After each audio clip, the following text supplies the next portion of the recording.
We must not think that our frozen perceptions of the world are the world. They are strictly perceptual. They're phenomenological. They're not the world as it is. This was Kant's great insight. Whereas the world as it is constantly moves and changes and is altered. And we just have to live with that process. I would say we even have to embrace it more. I think we have to migrate more. I think we have to move our asses a lot more than we do and stuff like that, because that'll be healthy to us and be better humans if we did that.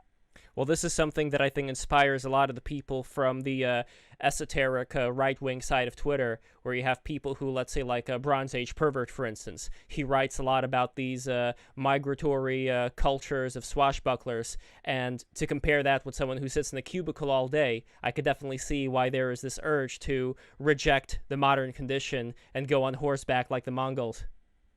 Oh, yeah. I mean, and this is Deleuze, for God's sake. I mean, Gilles Deleuze wrote a wonderful little book in the 1980s called Phenomenology, The War Machine.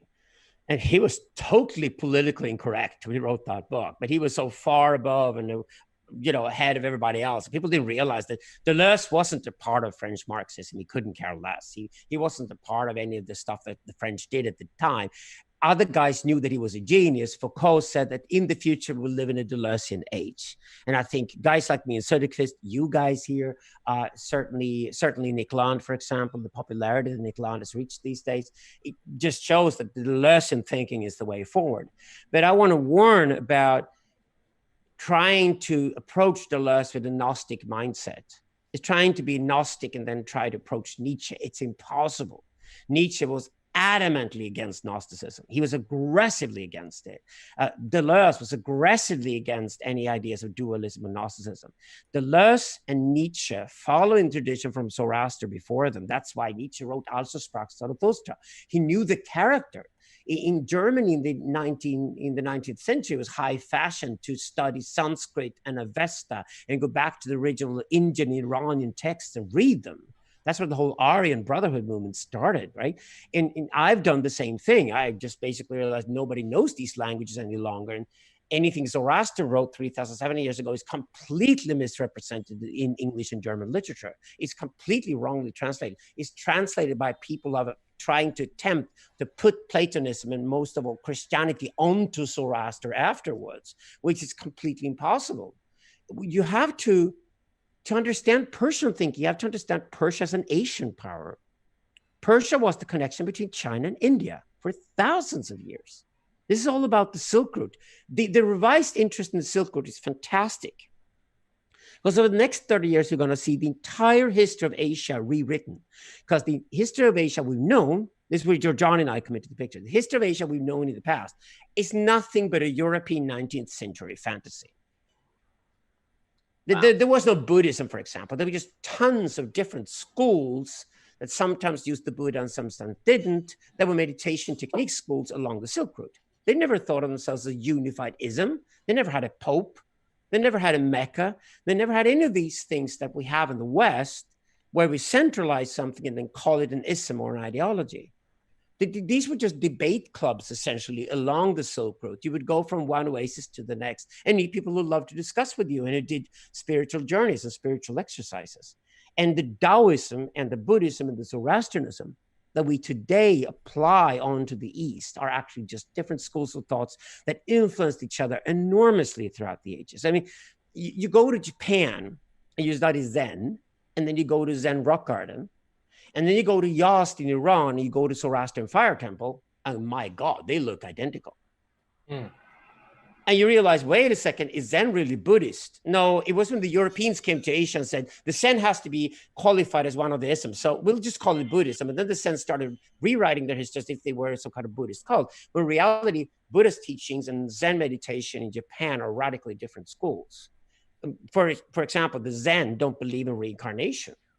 That's a very Indian idea, but the Japanese do not believe in reincarnation. They believe that when you die, and hopefully you die gracefully, because there's nothing there to reincarnate in the Zen idea of what it means to be human.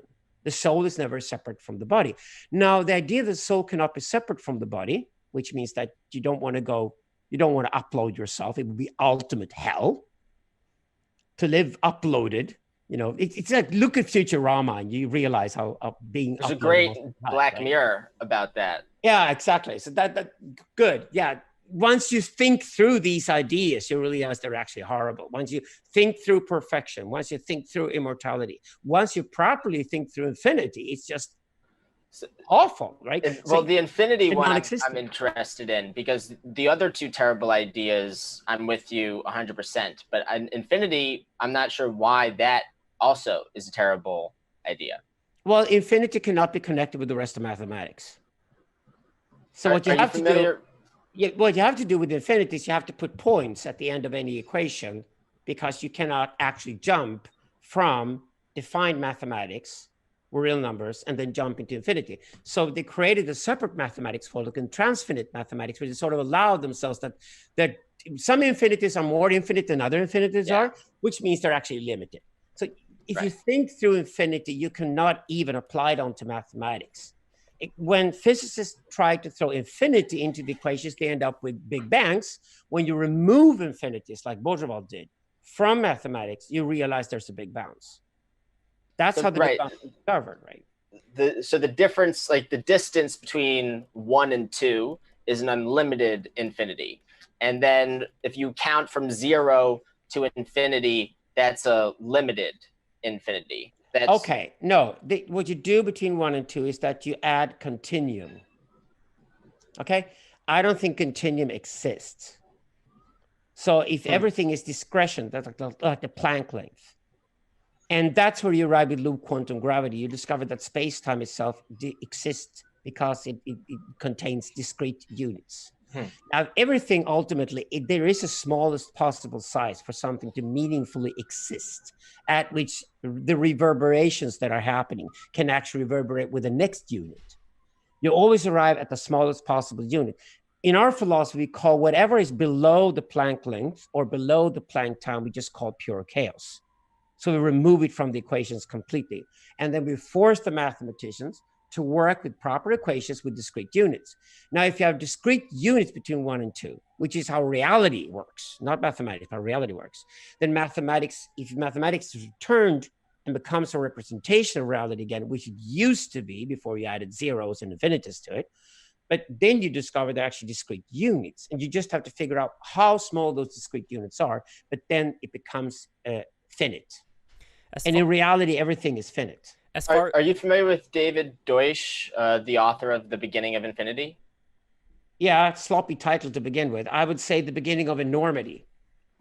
And in our work, we use enormities and enormitesimal's instead of infinitesimals, because infinitesimals is just lazy mathematics to me. If you think through mathematics properly, you end up with enormitesimalities.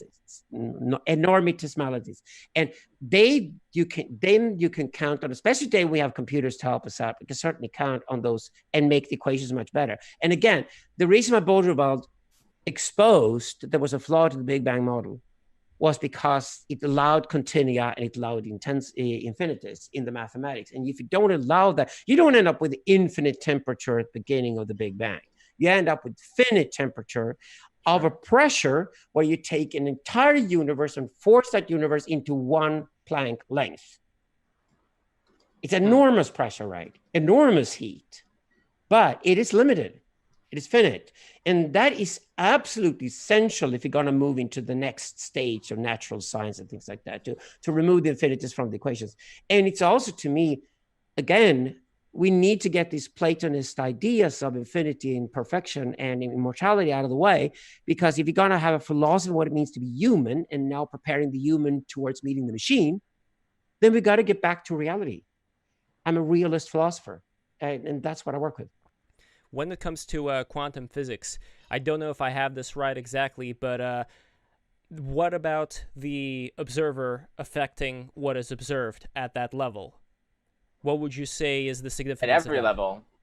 Oh, there is interaction always. There's always a minimal influence of some kind. I mean, something that exists like way, way, way away from us somewhere in the universe still has an effect on us, even if it's small, right? So it's just, that's where the continua comes into the picture.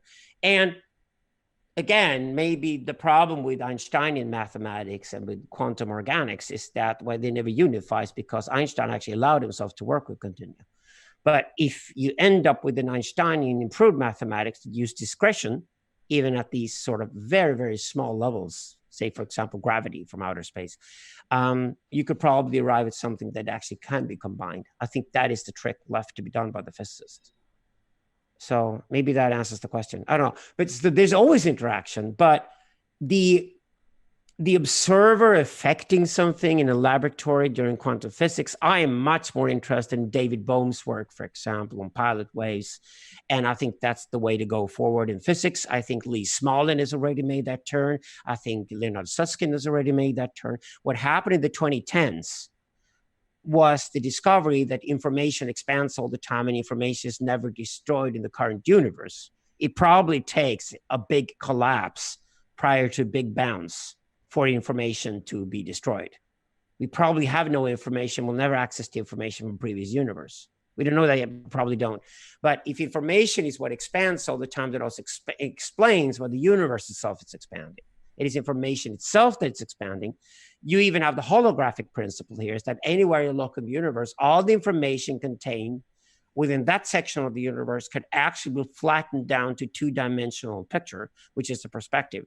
And that's called systemic perspectivism. This is what physicists are working on now. This is where it's going. Superstring theory, we're locked up. There could be something to it, but we have to go in another direction to see if it's meaningful later.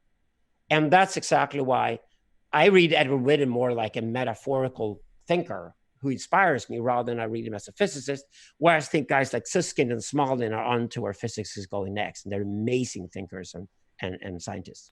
Being a young buck myself right now, this is all very fascinating for me, and I want to learn as much as I can about it.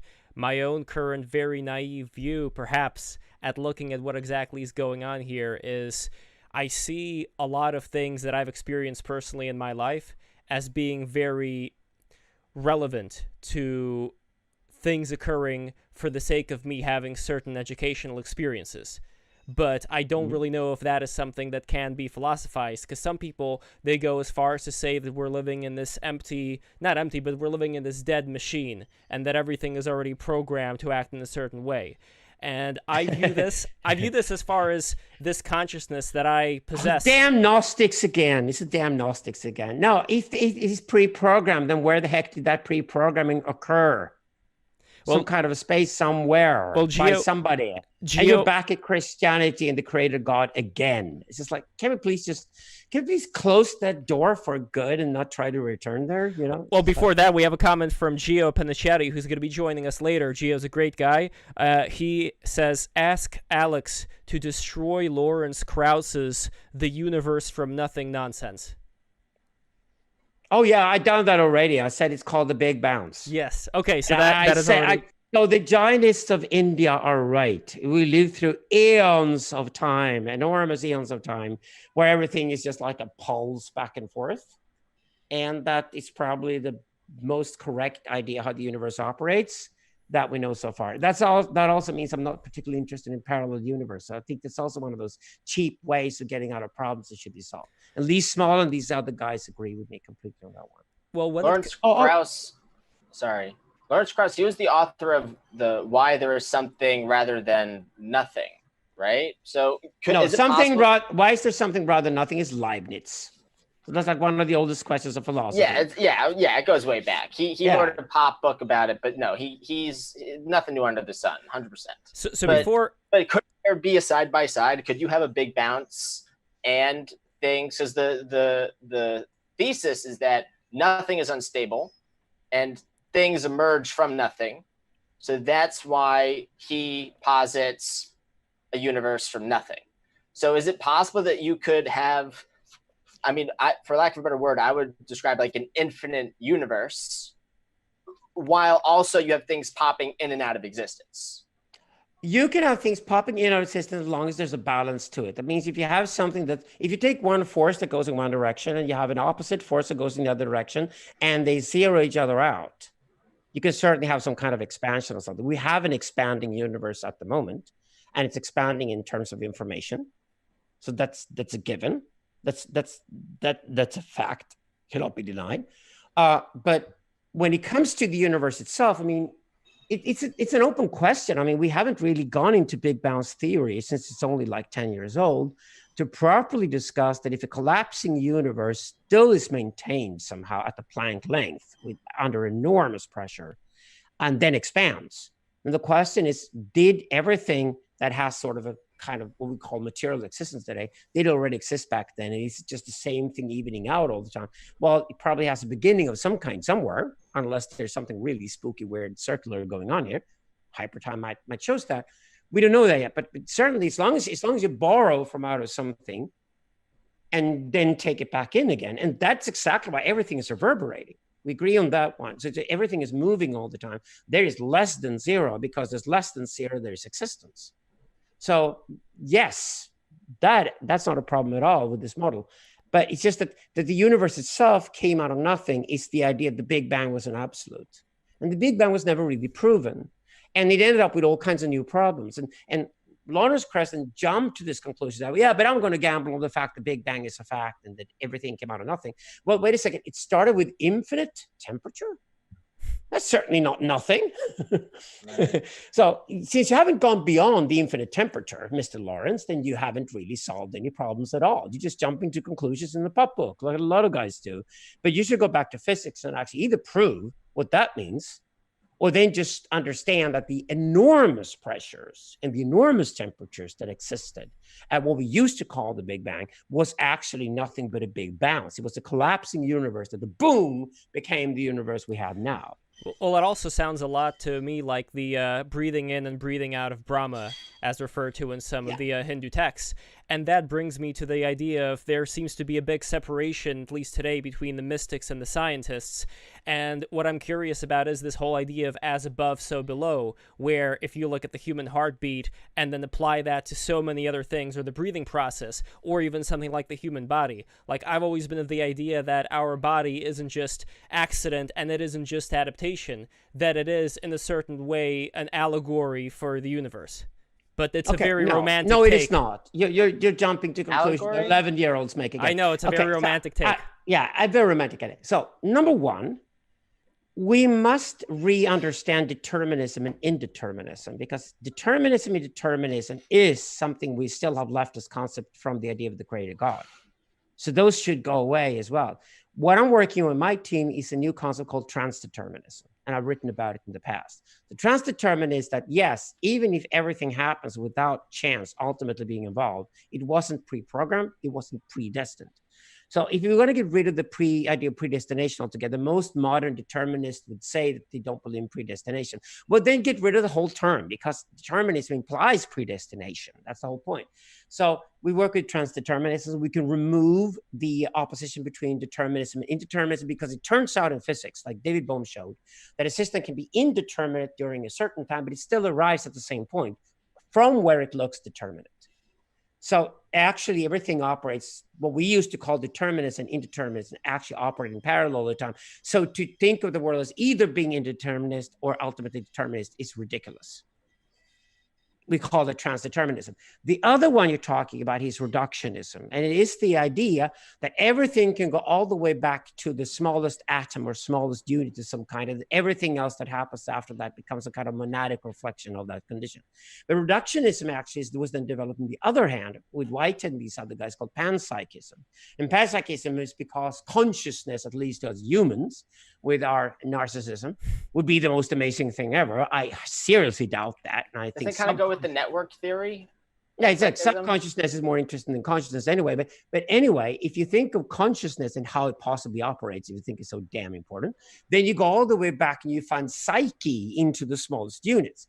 Both these ideas are actually just human fantasies. That's not how things operate. What happens is that along the time axis, which is the absolute, along the time axis, certain things suddenly occur, like physics occurs after the big bounce, right? Then something else called chemistry occurs, and then something else called biology occurs, and eventually something called mind occurs. And these things should really, like you do in academics, be studied separately because they operate according to different habits and rules. And we call these emergence vectors. And the idea with such an emergence vector theory is that we just equalize them. We say none of them is primary. Reductionists make the mistake that they make physics primary compared to the others emergence vectors, which is ridiculous. It just happened along the time axis. It has its own rules. It should be studied on its own. Biology is at least as interesting as physics, and physics is not primary to biology in any way whatsoever. But by having such an emergence vector theory, we can remove both panpsychism, which is an absurdity, and we can remove reductionism forever from philosophy. But what makes it move? What makes the emergence emerge? It just exists. It's just movement and its existence in itself. But that's what do you mean? What do you mean makes what makes the emergence emerge? Well, that's always been something fascinating to me. Would you have instability? Yes, yeah, exactly. So it's not energy that pumps up things. It's not a car. It's not like you put gas in a car, you drive the car. It's instability, exactly. So because if you have two different fields and there is a difference in pressure between these fields, that will start movement right away, right there. And because things are not evenly spread in the universe, they're unevenly spread. That's obviously something that came out of the Big Bang, was that things were unevenly spread. And as long as things are unevenly spread, that causes movements, and these movements just go on and on forever. It's just difficult, at least for me right now, to imagine the transition from something like chemical reactions to us having consciousness. And I'm not saying this to say that, oh, we have consciousness is so amazing, but there does seem to be something weird for me, at least at this point, in imagining that transitionary period from no consciousness to consciousness. Well, I've heard panpsychism compared to integrated information theory, which to me sounded strikingly similar to your network theory, because you were saying that the individual doesn't exist. I would say the self. I just think it's less confusing. I'm just mincing words, and maybe I'm missing something. But if the individual or the self doesn't exist, and we're all there's more of a relational thing going on, like a network theory that you proposed, to me that sounded exactly like integrated information theory in different terms. And again, I might be missing something, but I've heard that as the backing for panpsychism, which is that consciousness is a spectrum, and it's an emergent phenomenon, and it emerges depending on how networked information is. Well, I would say this. What is a life form? A life form is a membrane of some kind, usually a fatty membrane, that isolates something from the outside world. But it doesn't close it up, because then it would die, right? So your life form has a membrane, and information passes through the membrane, but the membrane then has to have a memory, so the membrane can learn what it should let through and what it should spit out.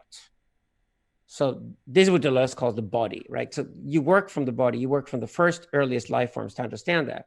Now, if it has a memory, it processes that, it processes information and then it can grow because of that, because it can learn from previous experiences. And even the earliest, smallest life forms have to have memory and a membrane. So you work with membrane theory, which you can do in physics, you can do that in urban planning, you can do that when you build a house. Yeah, membrane theory all the time is an exterior and interior to a certain phenomenon. And this phenomenon is moving, and because it is moving and is learning from its outside world, you have the first forms of intelligence. And these things then operate. These are early life forms. And to discuss when consciousness arises, like, well, the vast majority of people are just mimicking machines anyway. They're not really conscious about anything, are they? And reality, when you think of consciousness, you think it through properly, and what philosophers should do. You just realize that the sense of self that you have, this is very Metzinger, this is the ego tunnel. Söderqvist now wrote a book called The Body Machines, if you want to read about it. So the self is essentially something like, it's like a momentum. It's something that occurs when you got to leave a problem you haven't solved. So you got to make up your mind. Say you're a life form, you got to make up your mind whether to let something through or to pass something out of your system. And you can't make up your mind whether you're going to do it or not, because you don't have information enough to actually make that decision. That's when there occurs a sense of self. These senses of selves, we then connect and we try to memorize them. And we have an idea of how we locate these along a timeline that becomes a sense of self, which is historical. So yeah, I was 12 years old when I did this and that. But we all know that when we retell stories about what we did 12 years ago, we kind of make them up. Half of it was true. Some of that didn't happen. And at the end of the day, we might change our mind about it again later. But this is how we create a story about ourselves. And that is a linguistic phenomenon that happens with a talking creature like humans when we talk to each other, try to communicate, because we have discovered we have an advantage about portraying and fantasizing about places that exist that we don't have access to at the moment. So we do storytelling because of it. And all of this then, because we're a tribal creature and we need a power structure within the tribe, means that somebody will yell at you when you're a little baby and shout, you there, you there, you there, until you've internalized that enough linguistically to think, I, and I'm responsible for things. And this is where Freud comes into the picture. So this is what we then call consciousness, and especially Americans love to make this as the most amazing thing ever. Like, God died and went away, so we have to make ourselves into God. So we have to be these conscious creatures. And then Freud comes along and destroys that fantasy by saying that, oh my God, yeah, we're conscious of very little, and we make it up afterwards, and we construct fantasies that are constantly destroyed for us. Because actually we are subconscious creatures. We're bodies, and our bodies are at least intelligent enough to know when to shit and when to eat and when to spit and when to fuck, whatever we do, and they're called drives. And on top of those drives, we make up little stories about our drives, and they're called desires. And this is what humans are. And I'm not particularly interested in consciousness at all. I think the fascination with consciousness is the very narcissistic, anthropocentric exercise that is probably the least interesting thing in philosophy. And Metzinger has basically killed it. You read The Ego Tunnel, and you read Being No One, and you discover what a self is. It's still pretty amazing to me, though, to, as narcissistic as it may sound, to be able to experience life as an experiencer. To be able to just, throughout anything that I remember, to be able to see through these eyes and use all these senses. So whatever it may be worth, it's interesting to me. And I would like to bring in a couple of guests right now. But before that, from Giorgiani's Iranian Leviathan, there was a very interesting quote from Heraclitus, where he says, "Men are oblivious of what they do awake, just as they are forgetful of what they do asleep. Although the account is shared, most men live as though their thinking were a private possession. The world of the waking is one and shared, but the sleeping turn aside each into his private world. Thinking is shared by all things. Death is all things that we see awake. All we see asleep is sleep. A man strikes light for himself in the night when his sight is quenched. Living, he touches the dead in his sleep. Waking, he touches the sleeper. Men are asleep, and men asleep are laborers and co-workers in what takes place in the world. Immortals are mortal, mortals immortal. Living, the other's death, dead in the other's life. The same, living and dead, and the waking and sleeping, and the young and old. For these transposed are those, and those transposed again are these." That's quite the somnambulist passage there. It's very Zoroastrian, right? And probably in the original Iranian language, the word immortal wasn't even there. It is rather transcendence. It's rather that which is beyond your death. Collaborates with that you do before you die. So that would be more Iranian. But yeah, it's Heraclitan, and you got Zoroastrianism right there. And now you understand why I make the connection and I rewrite the history of ideas and connect Zoroastrianism directly with Hegel and Nietzsche.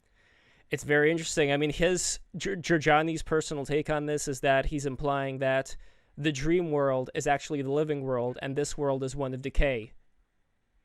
Yeah, because he's a Gnostic. And Heraclitus never wrote that. That's his fantasy. So Giorgiani tries to force Plato onto Heraclitus, which is like, don't do that. That's where I disagree with him. Yeah. Does he? Because Giorgiani says that Plato is the biggest villain of modern philosophy. Maybe he was revealing himself, because I thought Giorgiani was not trying to do that. Maybe it was me projecting. But when I read Prometheus and Atlas, I didn't read Iranian Leviathan, where he's saying that there's suppressed information, and he makes a very compelling argument for there being known knowledge that is underreported. And when it comes to the afterlife and Gnosticism, I'm agnostic to a lot of these things. Gnosticism to me sounds a lot like chaos magic, if you're familiar with chaos magic. Oh yeah, it sounds like 11-year-old boys having fantasies about the world not wanting to grow up.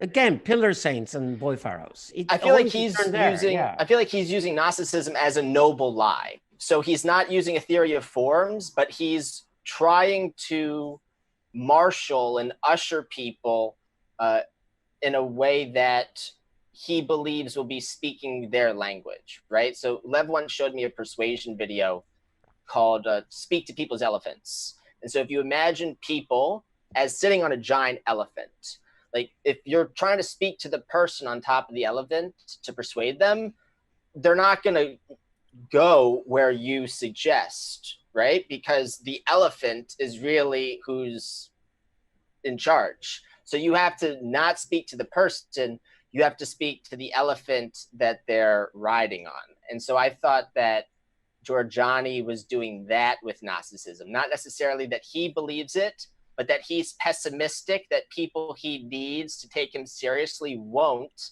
unless he speaks their language. Okay, and he's arguing with me quite a lot. So, no, I don't think so at all. And that's exactly why he ends up with these blood theories at the end of the day. This is typically Gnostic. I mean, Hitler was a Gnostic. Khomeini was a Gnostic, and he's kind of a fan of Khomeini, and I'm not. I'm totally opposed to the mullahs in Iran. And the problem here is that's why it ends up with theories like the Iranian blood is superior to the Turk and the Mongol blood, and modern Iranians have been corrupted because they've been fucking around with the Turks and the Mongols for too long. And these kind of really purely racist theories that he throws at you at the end of the day are only possible because he actually has a Gnostic conviction. I agree with many things Giorgiani writes about. I think he's excellent in exposing the origin of Islam. And I agree with him on that. And he's done tremendous work as an historian. But you got to keep a perspective to why he writes the way he does and what he wants to get at.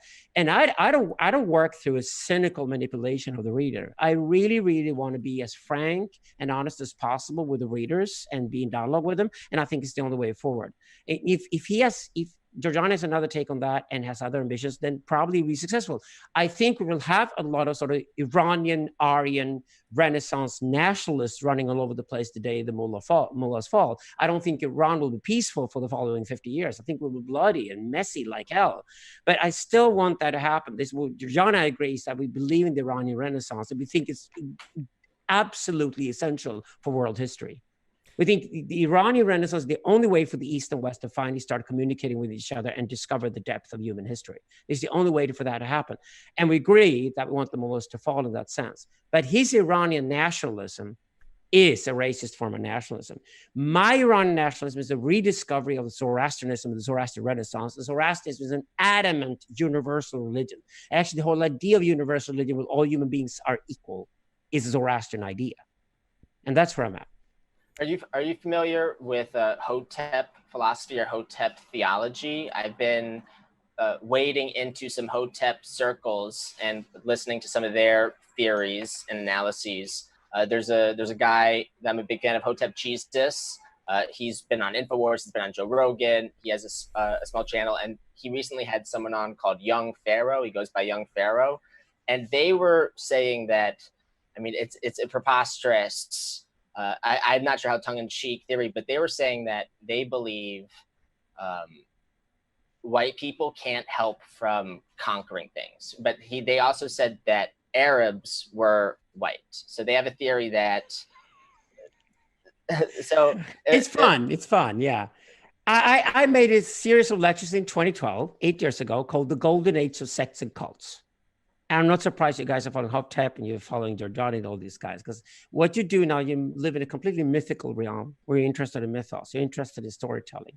And the faster where it gets, the more interesting it gets. We're going to have Dune coming back, this amazing science fiction fantasy. It's going to come back now on the big screen or whatever.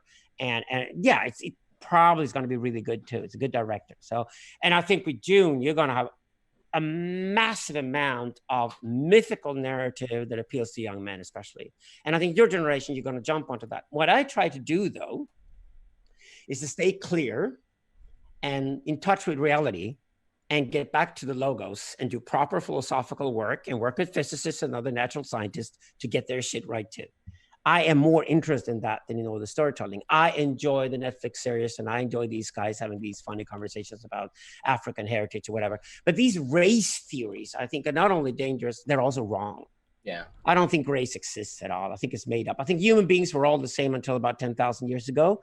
And then some lazy fat woman sat down somewhere in Babylonia, and the other guys followed her and sat down too. And because they written language, they could create something called civilization. I'm not sure that was a good thing in the first place, but now we're stuck with it.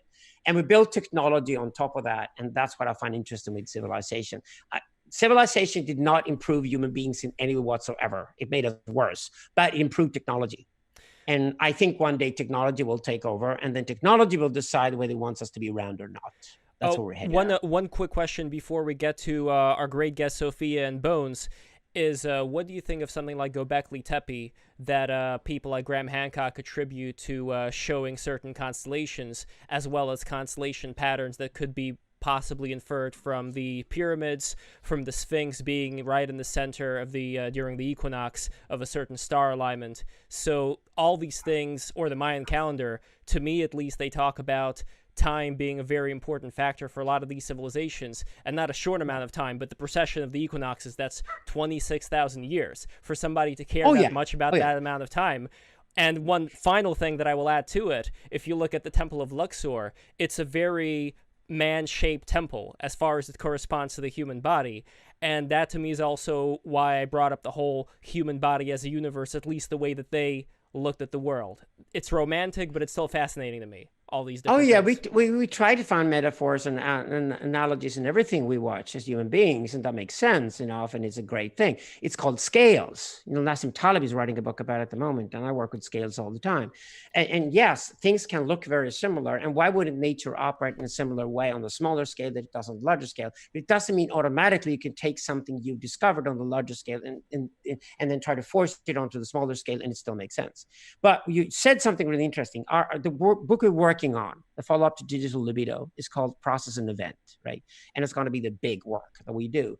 And in this book, we're going to claim that process philosophy is the original philosophy, and that we live along the time axis, the original way of looking at the world, because the original nomadic way of life, the nomadology, was all about a circular time. It was all about time. And then the arrival of linear time that starts with the Zoroastrians and eventology is that along the time axis, certain events can happen that dramatically change history. And then human beings started believing that we changed as humans, we become different, we become more noble than the previous generations. And even up to Nietzsche, that is a dominant idea. That's the idea that Söderqvist and I are killing. We killed that idea completely and said, we have no historical records whatsoever to prove that our heads are any bigger than they were 200,000 years ago. Our brains are actually smaller, and we use less than we did 10,000 years ago. When we were nomadic, we had to use the brain all the time. Now we're so lazy, and we watch Netflix series, and we become couch potatoes, and we got in the streets and said, I want more money from the state because I'm not going to work any longer, but that's going to kill us completely. The one thing the machines will sweep away once the machine comes is people who get a citizen salary or something like that, universal basic income, and don't work at all. It's just like, what would you have those people for? So I would say you go back and look at the process and event. That's why the book is going to be called Process and Event. Those are the two major narratives we have about ourselves. And it's the eventology that later becomes things like Christianity and Islam that is recent. And the original stories about process and time. And Egypt was probably torn between these two, just like Persia were, and would eventually, when you arrived at Persia and Egypt becoming different cultures, and India and China became different cultures, they had these divisions. There was process, nomadology there. Hinduism is definitely nomadological, but there was also event-oriented philosophies as well, like Zoroastrianism, where things can happen. I would call them technological. So I would say that all the revolutions in human history are technological by nature. And when we make our own revolutions as human beings, it's only symptoms of a previous technological revolution. The printing press in 1450 is the revolution. Paris 1789 is just the result of that revolution. So it's the technological revolutions that I'm interested in. Those are the proper events of history.